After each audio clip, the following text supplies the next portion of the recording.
Welcome to Energy Stew. This is Peter Roth, your host. And I'd like to ask you, how comfortable are you with the idea of death? It's all around us lately. And how do we hold it? And how should we understand it? And to help us do that better is the author of a wonderful book, Soul Whisperer. And she's been on the show before, and I'm so glad that she's back with us. Annette Rugolo. Annette, welcome back to Energy Stew. Thank you, Peter. Thanks for having me. Sure. We're in such a critical time of fear and fear of dying, fear of illness, and sadness for those who have died. And how do we hold that?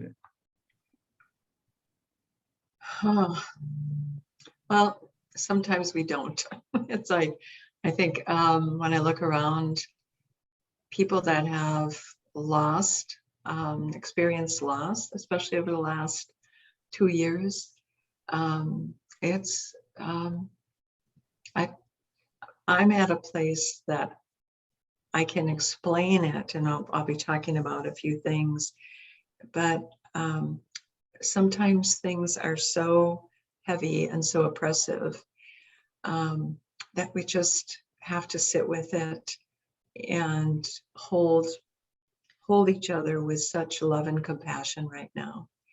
And I feel like that's one of the things that's really coming up to be felt, to be expressed. We're all experiencing it. It's not, and it's very interesting as I'm saying that, I think about my life, and every once in a while I hear about somebody passing, or somebody's brother or parent, or somebody, a family member passing, dying, and you can hold that person with compassion and love and tenderness. But right now it is so overwhelming. There's this sense of overwhelm. I know people that have lost 10 people in their family over the last 2 years. Wow. How can you fathom? You can't even heal from one loss, and then there's the next one. I just got an email from somebody that I was working with. It's my accountant's office, actually, and there was some emails that got missed. And I found out from the person that emailed me that the person that missed the emails, she lost 3 family members in 1 week. 3. And it's like, how we don't even have time to process one death before we're hit and slammed with another and another. One of the things that I feel we're an opportunity, so this is where I wanted to share. We're in a very challenging time right now. We're being challenged on so many levels. We're being bombarded. So there's 2 things that are happening. One is, and I've shared this, I teach this for quite a few years. We have moved from the Piscean age to the Aquarian age. And in every age, there's a certain energy, and there are souls that hold that energy of that age. Let me go back and share something else. This is different things are coming up here, Peter, so hang on. About 5 years ago, I was out in California meeting with a friend. She had a son-in-law who passed suddenly. He was 50 years old. They were so devastated by his death.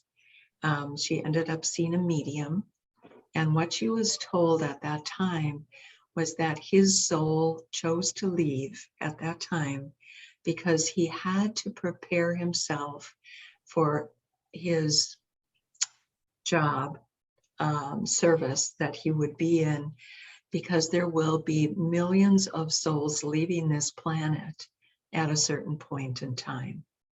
So he left early, 5 years ago, to prepare himself on a soul level for what was coming. Now, she wasn't told what the event was. She wasn't told when it was going to happen, just that it was in the future. And when everything started with all the deaths happening, I knew it was this experience that he was preparing for. So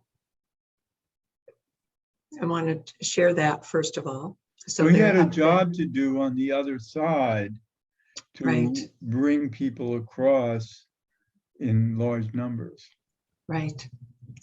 And we talked about this right before the show, Peter. It's like there's always souls there as souls pass over to welcome them to the other dimension. You know, we call it the other side, we call it passing, but there's always souls that are there to welcome them. And often former relatives who have passed. And so many people are afraid that when they know about multiple lifetimes, they think, well, when I get to the other side, my family who have already died, they'll be on to other lives. They won't be there for me. I'll be alone. There's always somebody there. There's always somebody. Right, but those souls don't move on to other lifetimes in ways that they can't be there for us when we pass. Right. So, and some of them do incarnate. I know I have a brother, and his story is in my book. He passed in 1988, and he reincarnated. He is now, I have a great niece that his soul reincarnated. And as soon as I met her, it's like, that's my brother. Wow. So some of them do reincarnate. But yet your brother would still be there for you. Even though he's reincarnated, it's only a part of him that reincarnates, and the part of him that you knew as your brother is still waiting for you on the other side.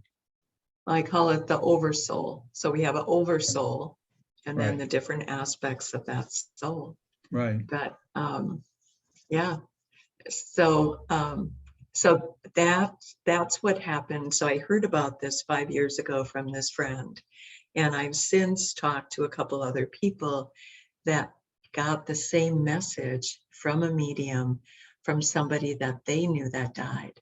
So there were these souls that were leaving 5, 4, 3 years ago, preparing themselves for the job or being in service to all of these souls that have passed. And millions, we know that millions have passed. The other piece of this, and this is the other thing I try to hold and remember in situations like this. So I talked about the Piscean age, and we shifted into the Aquarian age.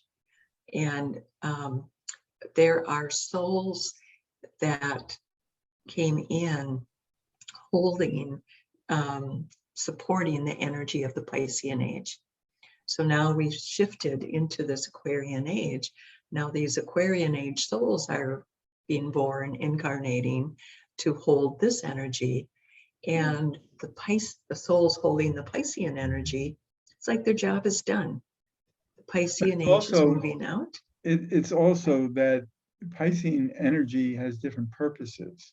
And so the Aquarian energy is a new age that has new priorities, a different way of seeing things. And that might also be why we're in such confusion right now. Oh, there's two things clashing right now. And I have to remind myself of these clashes. So we have the Piscean age moving out, the Aquarian age moving in. So that's a clash of energy. Very different vibrations, very different energy. We also have the masculine energies, the masculine cycle that has shifted, and we're now December 21st, 2012, we shifted into a feminine cycle. So But wouldn't now that we have, also be more Aquarian as well? it's a different cycle. Okay. The Aquarian energy is where the sun shifted into. It's a sun cycle as it goes through the zodiac. But isn't that more of a yin nature? Yep. Oh, and it is yin in nature as well. Right. But then we have the larger cycle. It's a 26,000 year cycle of our planet around the great central sun. So then we have both of these cycles shifting and changing at the same time. It's going to create chaos, right? What's new? Yeah, right? And like, look at what's on our planet. It is chaos. And the other piece I look at, all of this light is coming in. So one of the things I keep tuning into and I keep reading about is we have this amazing light that is showing up on our planet, and it's revealing, it's uncovering all of this old yucky energy that we haven't seen or been aware of or been willing to look at. All of the energy created by wars, by torture, by abuse that has happened for eons on this planet. It's It's also like as part of the Piscean era, right. whereas Aquarian age is more of cooperation and is more equal. Well, and I always tell people, listen to the song Age of Aquarius by the Fifth Dimension. Good. Like, for those of us in, the older generations, but that's the Aquarian age. But the Piscean age had served its purpose as well. So it's not like, yes, it created some chaos and a lot of stuff as it continued, but it was an age of devotion, and humanity had to come into a place of devotion, of creating community, of churches, of that was part of our growth experience. And now there's people that are really tuning in and seeing, oh, I have it all within me. Oh, I like that. Right. So Right? in other words, the Piscean age was more external, and there Right. was a devotion to making the external more comfortable, let's say. Yeah. And now we can't use the external in the same way, so we have to go within. Right. So it's like I look at what happened in the Piscean age as like that age of devotion, but we were devoted to somebody outside of ourselves. We were devoted to a priest, a minister, a CEO. There was always this head of a company that demanded our devotion. And usually male. And male, right, right, exactly. So there's a really wonderful article I read years ago. It was called "The Spider and the Starfish," and it was an exact analogy of the different energies of the Piscean age and the Aquarian age. So it talked about the spider. It has a head and 8 legs. You cut off the head, the spider dies. The starfish, there is no head. It has its legs. You cut off one of the legs, it grows back. Oh, great. That's what we like to hear. Yeah, isn't it? So it was a perfect analogy of this new energy that we're in. There is no, and you can see different systems, different companies going that way already, where they're all working together. There's collaboration. There isn't this one person who's like the king or the emperor, and that energy is dissipating on this planet. Maybe that's also why big government doesn't feel worthy anymore. Mm, yeah. We need smaller community councils. And you look at a lot of the grassroots energy that's coming up from, different areas, different cities, different states. But yeah, it's a grassroots.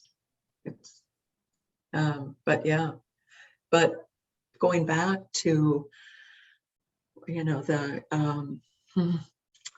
chaos, the tension. I'm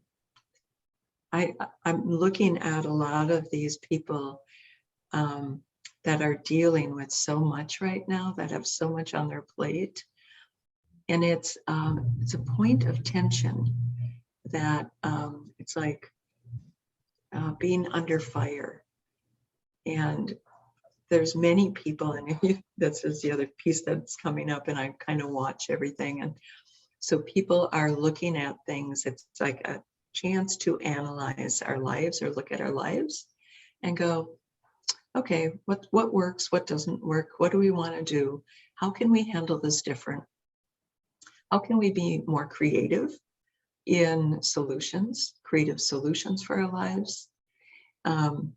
It's interesting, I don't know if you've read anything about the Great Resignation that's happening Oh in this yes, country. a lot of people are quitting. Right? And it's like they're looking at it going, nope, this isn't for me.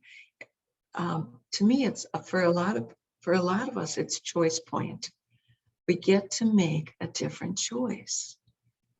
And for a lot of But a people, lot of times we have no idea what the new choice will be. exactly. Kind of like stepping off a cliff. Right. It's amazing that because I'm not of that ilk, although I guess I've taken great risks in my life, but I don't think of it that way. Stepping out into the unknown. Yeah. I guess I've always stepped out into a world that I just have aspirations about. So, but I don't know what happens if you don't have an aspiration yet, and yet you've let go of the old. But, so going back to those who have lost a family member, friends, I think it's important to remember that what we talked about, Peter, is the soul always, the soul lives on. There's the death of the body, but there is the life of the spirit. There's the life of the soul. And I think what's happening for a lot of people, I've seen a lot of articles on this too, is people are contacting and mediums or opening up. They want that soul communication. They want that ongoing connection with the souls that have passed. So there is an awakening happening, that it's like, this can't be the end. Right. So I'm so glad that I'm somebody who has always known that my family is on the other side, and I've always been looking forward to seeing them again someday, and have a great reunion. And unfortunately, there are more and more people on the other side now that I'll be having reunions with, because they're gone now. there was, I recently saw a movie, it's called Collateral Beauty, and it was about death. A man lost his 6-year-old daughter, and his experience, his challenge of going through that process and coming out the other side. It's really, I think it's important to watch hopeful movies right now, or listening to uplifting songs, or remembering that there is something beyond what we're seeing and hearing in the world right now. I think This is really important. what's important is to be able to have a communication with the other side. That's why, as you said, people are seeking mediums, but there aren't that many good mediums around. And so, but I think so many people can start getting their own connection with the other side. And I always tell people, just ask to connect. Right. And then what happens is they get messages in dreams. They start paying attention to contact, how they're trying to contact them, messages. All you have to do is be open and start asking. I'm here. Well, but what's Connect with me. interesting is that sometimes you don't even have to ask. I Right. was in a very difficult state one night recently, and in just in turmoil, emotional, mental turmoil, and I wasn't even asking. I just didn't know what to do to calm myself down because I was just feeling troubled. And out of the blue, my mother showed up, and clear as day. I had my eyes closed. I was lying there, but I was wide awake. And all of a sudden, she was standing next to me with so much love that it immediately put me into full peace. And so it was like, I didn't ask, but she knew. Isn't that amazing? So that, yeah, we're so connected. And I think that's what a lot of times people forget, how connected we actually are. And I know, and that's why I'm so glad we're talking, because you have such a facility to be in this world, a multidimensional world, where spirits reveal themselves to you, and you've helped them so many times, and so it's important to know that there are people like you who have such the ability to provide information and assistance to people on each side. Yeah. And I think it's important to know, or maybe to trust, that the souls that have passed, they're fine. They're okay. So it's just us that, we're dealing with the loss. We miss that physical presence, especially as we're coming into the holidays, Thanksgiving, Christmas. And this is where a lot of the grief, anger, sadness, this is where it really comes up. Yeah, I had that in my family when my nephew recently died, 21 years old. And there was such grief, but his parents were able to speak with a medium, and their son came through loud and clear and told them that he was fine on the other side, and explained why he needed to go and all that kind of information. And it gave them such comfort, but there's still huge grief. Loss is loss. It doesn't matter how much we know about life after death and all that. We still have to live with loss. So yeah, that's and I think to give ourselves time and gentleness and grace and compassion, to give ourselves that, but also to hold that for each other. I think that's one of the things we're being asked to bring forward right now. It's not like, oh, get over it. It's like there's a process, and it takes years, especially if it's a child or well, I shouldn't say especially. It's anybody. Anybody close my to cousin us. lost his 14-year-old daughter over 20 years ago, and he is still in great grief. Oh, and yeah, so, especially children. It's right. hard. Yeah.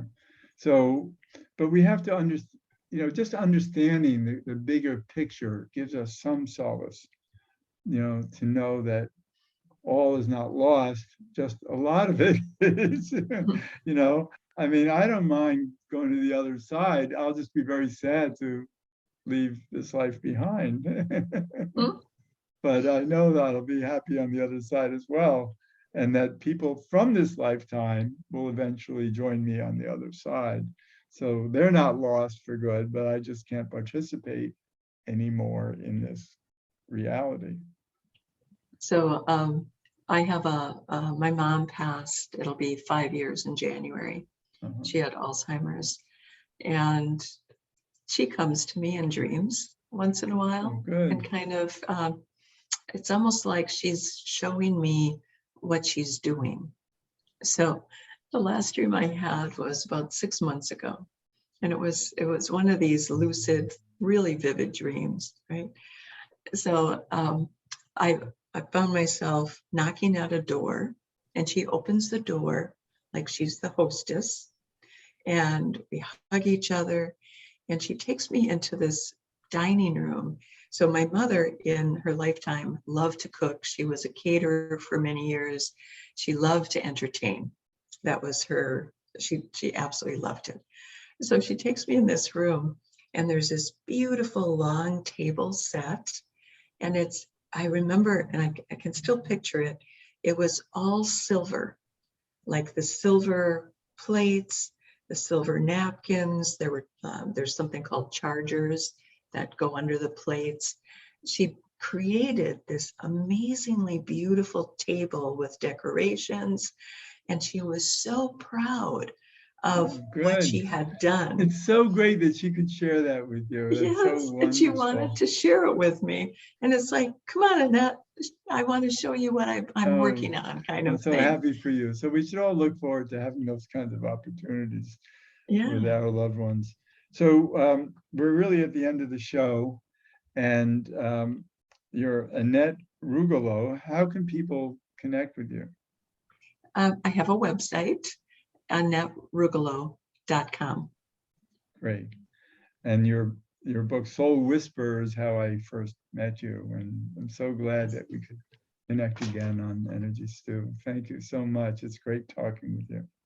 Good talking with you, Peter. It's always good. Thank you. So happy Thanksgiving. And you too. And we'll hopefully talk again and help people understand this journey. Wonderful.